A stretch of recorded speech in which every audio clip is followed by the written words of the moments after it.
Bonsoir à tous et bienvenue dans cette tranche d'information. Vous l'avez suivi hier dans nos éditions, le président de la République Idriss Déby Itno a effectué un déplacement de quelques heures à Niamey au Niger.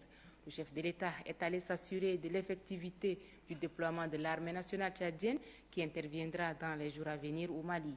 Visite au cours de laquelle le président de la République a beaucoup insisté sur le respect du droit international humanitaire par nos forces de défense et de sécurité. Face aux éléments de l'armée tchadienne stationnés au Niger en partance pour le Mali, le président de la République, chef suprême des armées, Idriss Déby Itno, a été clair. Idriss Déby Itno a situé aux troupes tchadiennes leur rôle, à savoir la défense d'une cause noble. Contrairement à ce qui se dit de certaines forces africaines, ils doivent respecter le droit international humanitaire. Éviter les crimes de l'humanité. Aguerris dans ce genre d'intervention, les forces de défense et de sécurité doivent combattre avec tact, diligence, tout en respectant les principes internationaux de guerre. Le chef de l'État, Idriss Déby Itno, d'ajouter que les troupes tchadiennes ne doivent pas seulement servir d'exemple à travers leur détermination à éradiquer le terrorisme sur le territoire malien, mais aussi par leur comportement. Un comportement d'une armée responsable. Troisième assemblée générale de l'Observatoire de la déontologie et de l'éthique des médias au Tchad. L'ouverture des travaux a lieu ce vendredi. Placée sous le thème central, la responsabilité sociale des médias au Tchad, la cérémonie d'ouverture a été officiée par le ministre de l'Information et de la Communication, Hassan Sila Bakari. Reportage Marali Josephine. Cette assemblée générale ordinaire se tient après celle de 2009. Elle réunit les journalistes de la presse publique et privée en milieu urbain et rural. Placée sous le thème de la responsabilité sociale des médias au Tchad, cette rencontre est donc une opportunité pour les concernés de dégager les réalisations effectuées pendant les 4 années écoulées.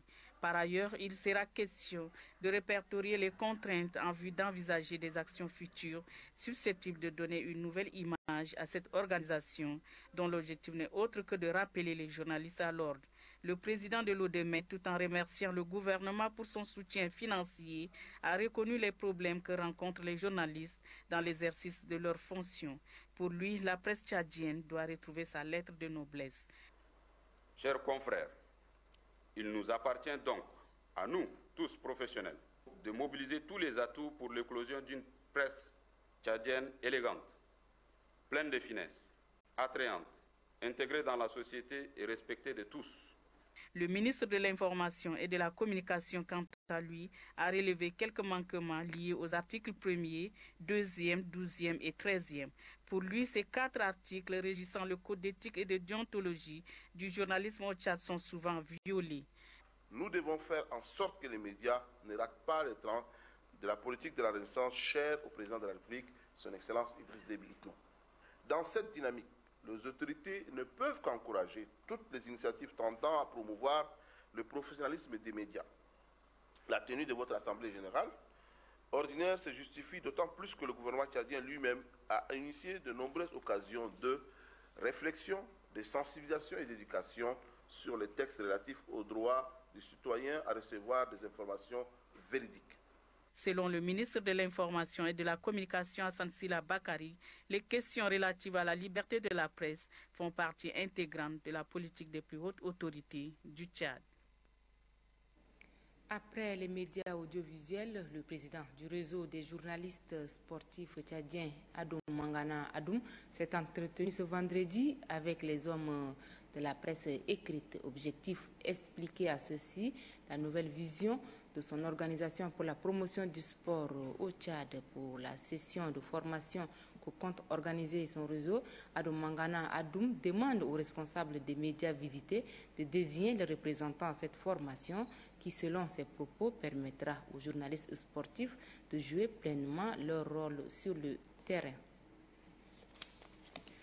Le Centre national de déminage poursuit ses opérations à l'est du pays. Pour ce 25 janvier, une trentaine de démineurs est déployée vers le Tibesti où des études techniques ont révélé les restes des explosifs de guerre. Le point avec Adoumbaye Hortense.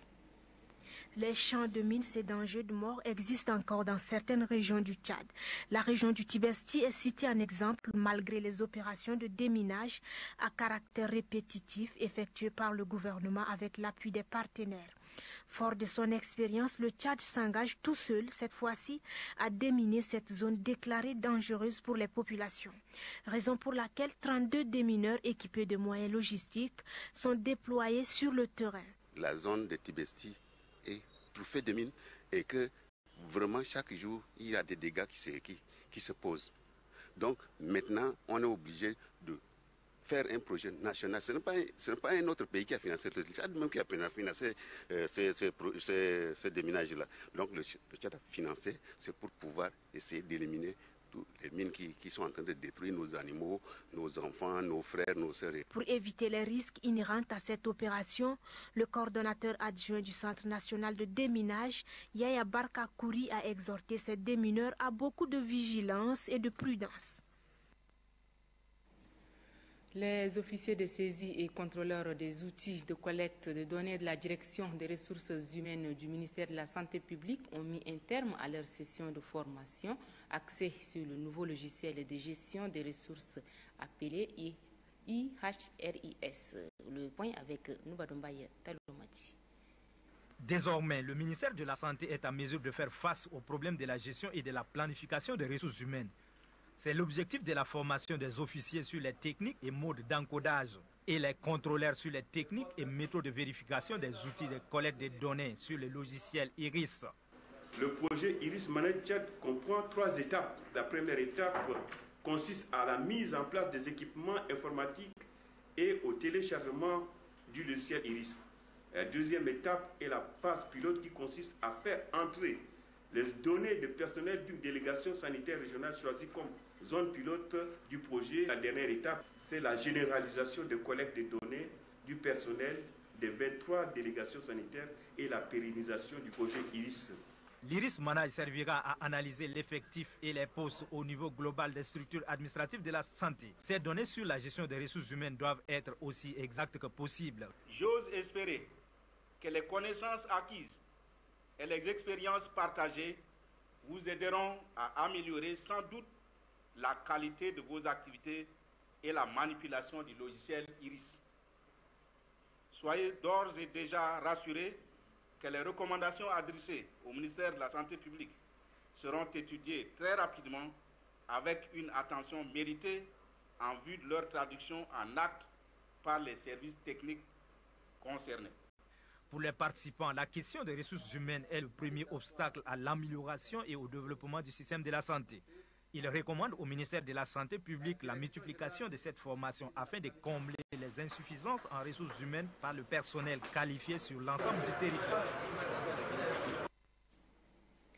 Le comité d'organisation de la Semaine nationale de la femme Senafet 2013 a tenu aujourd'hui sa deuxième réunion préparatoire. À quelques semaines des manifestations commémoratives, les organisatrices tiennent à la réussite de l'événement.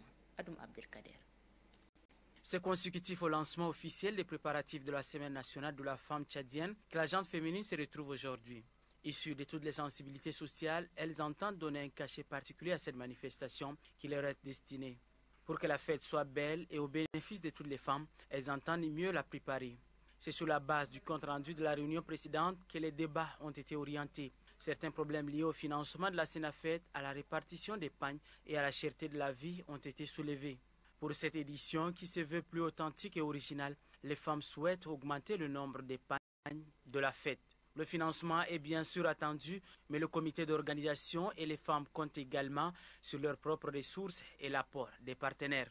Les traditionnelles commissions seront mises sur pied, les inscriptions ont été faites. Au-delà du pagne et de tous les aspects festifs, certaines femmes ont proposé qu'une journée de dépistage volontaire soit insérée dans le calendrier des activités de la Senafet 2013. Les femmes se sont donné rendez-vous pour le 30 janvier prochain pour une nouvelle rencontre durant laquelle la maquette de l'édition de la Renaissance sera présentée.